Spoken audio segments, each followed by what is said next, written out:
It's going down, DJs. Back again, as usual, for week 8. Gonna go over the recap first, go over the picks, go over some trends, all the good stuff, all the stuff you've, come accustomed to with the channel. First and foremost, season recap 12 and 11 on the season. Not great. We're almost positive again. We are at about, I think, negative point 0.1 when you account for VIG. One thing that we are doing really well, though, is the full game team total picks 5-1 over the last 2 weeks. We are using the algorithm for that, and the algorithm, if you didn't know, was made. We've been using it for years, but it was made to project expected point totals for individual teams. So we're using that in conjunction with situational issues, injuries, and as well as anything else like weather coming into factor to use that. It's been really, really good when it comes to full game team totals. Last week, I keep saying full game because we had the Titans and they messed us up with some bullshit in the first quarter that messed up our first quarter play and our first half play. But either way, 5-1 for the full game team totals. We're going to go back to that, get into that well, and just kind of keep using that algorithm to give us the best edge that we can. And now we finally have a very specific niche that we can look and dig into with that algorithm. So let's get into the picks here. Before I do that, as usual, just want to encourage everyone to go look at bookmaker.eu. I will put the link in the comments below. Guys, I cannot stress to you enough. There's no other book that does this. They are giving you a 100% match on your first play, and it is completely guaranteed with a one-time rollover. No one else is doing that. I've looked, I've searched, I've been doing this for years, and I guarantee there's no one else offering anything remotely close to that. At least 6 times rollover is kind of the norm, and it's really more than that in most places. So give Bookmaker a look. I'm going to go over a few of the plays with Bookmaker because being that they are a sharp book and a leading indicator, in most instances, you can use them kind of as a sounding board. They're going to tell you where plays are going, where numbers are going, at least hours, if not days, before they actually move. And even if you don't play through them, even if you don't make a single bet or even fund the account, you can use that to your advantage in the other books that you're using, at some square books, and take advantage of them with some stale numbers. But one other thing I wanted to get into here is just a little side note here for us because we are in pissing distance here of Halloween. So if you're like me, if you're a gambling man, if you're someone who just likes to get a little sweat going, you probably like horror movies just like me. So for the Halloween season, make it real quick, short and sweet. There are 3 movies that I find scary that most people I would say find scary or creepy or dark or demented, disturbing, or whatever you want to call them. And they are right here in front of you. I'm giving you these for free, absolutely guaranteed picks, no money necessary. Poughkeepsie tapes, When Evil Lurks, and The Sadness. They're all pretty disturbing, pretty good for the Halloween season. Give them a look. Tell me what you think, especially if you've seen these before. Let me know if I'm lying because I feel like I watch a lot of horror and I think all of these were pretty solid. Next, so week 8 picks here. Eagles -7. Eagles team total over 24 and a half. And then the Eagles on a teaser leg that you can either combine with the Falcons or the 49ers. The Eagles were able to get them down to -1 a couple days ago. At this point, you can get it down to -1.5 with the 6-point tease. But the rationale for all 3 of these picks, the Eagles just played the Giants 2 weeks ago. Typically, in rematches that are this short of a turnaround, we see the loser of game one come back and win as well as cover in the second game. And that is because the game that or the team that lost the first game makes their adjustments. They know what they got to do. They know what tweaks they want to make. Whereas or the team that won doesn't really have that. There's not a whole lot they can change because they won the game. So we're expecting the changes from the Eagles. The line is actually the same because the line when they played in New York was Eagles -7, and it is still -7 even though they're playing in Philly. That's because the look ahead line going way back to the summer was actually -8.5 for this game. So we are getting a little bit of a value there. But secondly, the players that did not play in game one, like Quinyon Mitchell as well as Jalen Carter, are going to play in this game, and the Eagles are going to come out not only with adjustments, but I think with a chip on their shoulder because they took that loss pretty hard. As far as the over, Eagles scored 17 points in that first game, and that's without really putting up a great game, just in general. And so I don't think it's far-fetched to expect the adjustments that they make to essentially end up in at least an extra touchdown, if not more. I would probably say more like 27 points. And really, that is the line at Bookmaker, and that's what I had wanted to mention. 24.5 is only available at Bovada. So if you want the 24.5, go grab it right now because it's probably not going to be there too much longer, or it's going to be hella juice by the time you get to it. The other books, like Bookmaker in this case, they are Bookmaker again is sharp. They opened that line at 26.5 back on Monday, and it's been sitting there. All these other places opened at 24.5, and they've moved up to 26.5.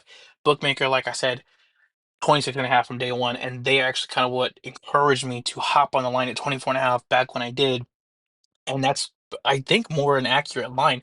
I have the Eagles projected for 27 points in this game, so I don't like it as much, obviously, at 26.5, just because there's not a lot of wiggle room there. But if you want to get that, if that's the only place you can do it, by all means, it's still feasible at least. But obviously, try to go to Bovada and get the better line. And same lines for the teasers aspect of it. Falcons, another line that has gone from 7 to 7.5. 49ers has gone from 1.5 to 2. Now, that is something that is, again, only available at Bookmaker. So, if you're going to do the teaser, I would say split the 49ers specifically. I would say look at Bookmaker because you can get the +8 instead of the +7.5 to go along with whichever leg you like.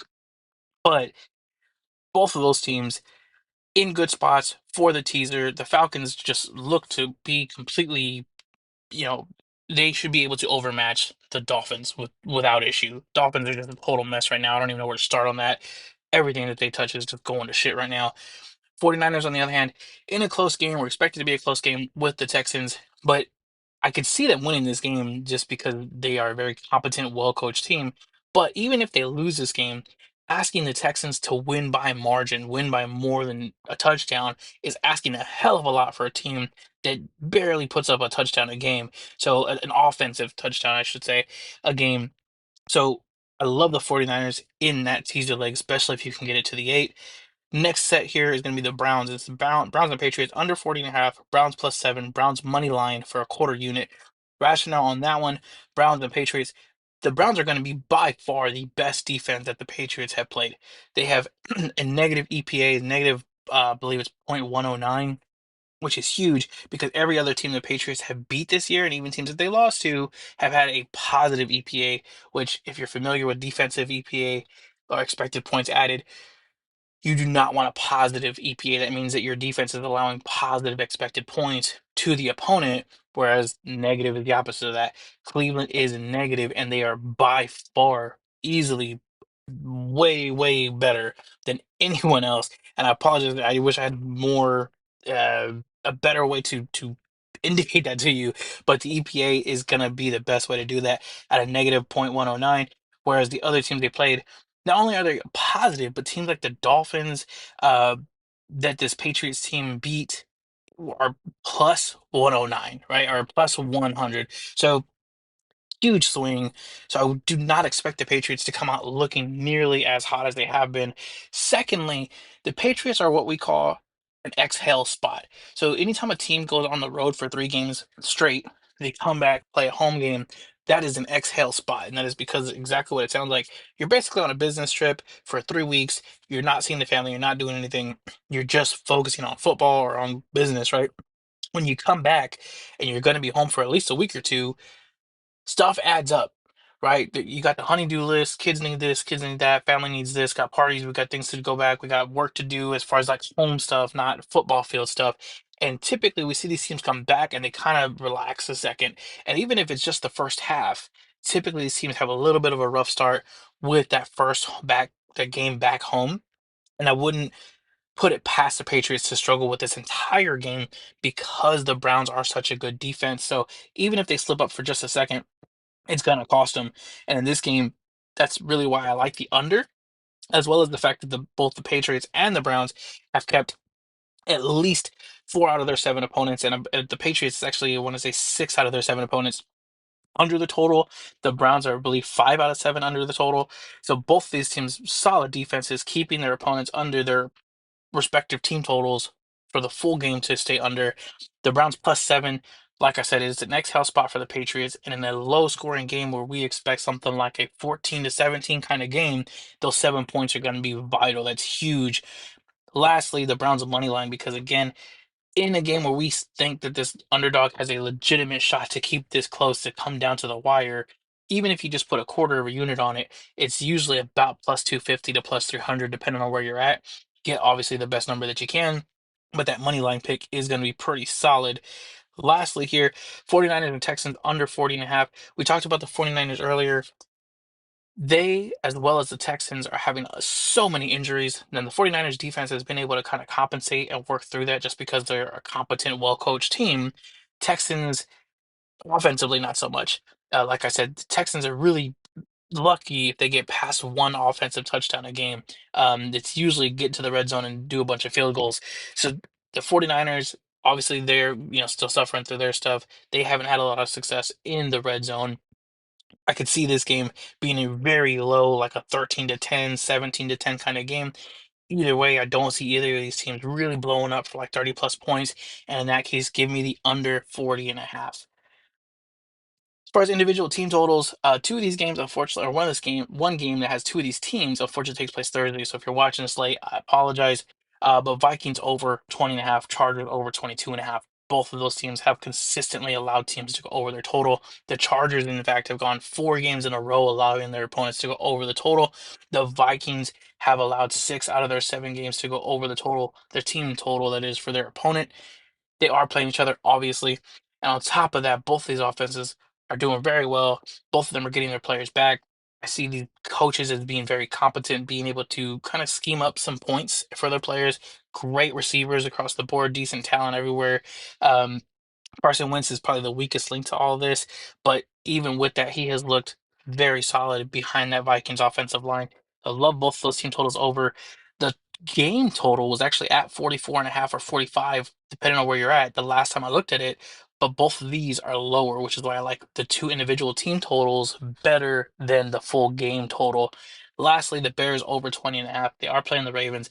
The Ravens have allowed 5 out of their 6 opponents to go over their team total. The Bears offense is looking great. It's going to be flying pretty high. The Ravens defense is getting healthier, but it's still not a great defense in general. Even if they were completely healthy, it's not a great defense. The Ravens offense is going to come out firing. I'm almost sure of it, especially with Lamar back, and it's going to force the hand of the Bears to keep the pressure up, keep the gas on, and Caleb is going to be willing to do that with some deep shots to guys like Rome.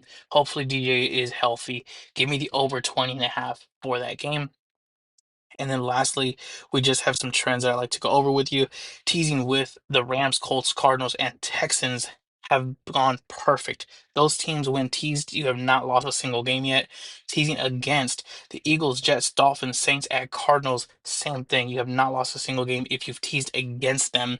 Lastly, this is the big one. Teams playing at home on Monday Night Football are 1-8 the following week. You can go back and double check me on that one. But the Monday night game, whoever's playing at home, and in some instances we have had 2 Monday night games, both of those home teams lose the following week. The only team that has broken that trend was the Broncos. They are the one team that played at home on a Monday night and then won the following week.